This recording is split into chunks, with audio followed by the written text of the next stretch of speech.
Nako, 12 days to go. Pasko na, partner. Ayan. At syempre, lumalaban po sa palakihan ng Christmas tree ang isang bahay. Alam niyo ba, dyan sa Italy. Ang pambato nila, literal na may mountain view. Ayan ha, tignan natin. Nasa na? Paano ba naman daw kasi yung mga pailaw na hugis sa Christmas tree, sa gilid, o yung mga dalisdis ng bundok nakita po sa bayan ng Gubbio? Tradisyon na raw yan doon, taon-taon. Madalas na abuti ng halos 3 buwan ang pagbuo daw niyan. Yan, Rafi. ang laki nga. Nasa gilid pala ng bundok.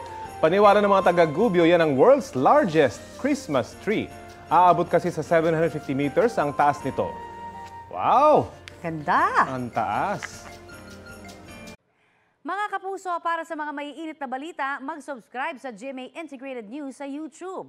Sa mga kapuso abroad, subaybayan niyo po kami sa GMA Pinoy TV at sa www.gmanews.tv.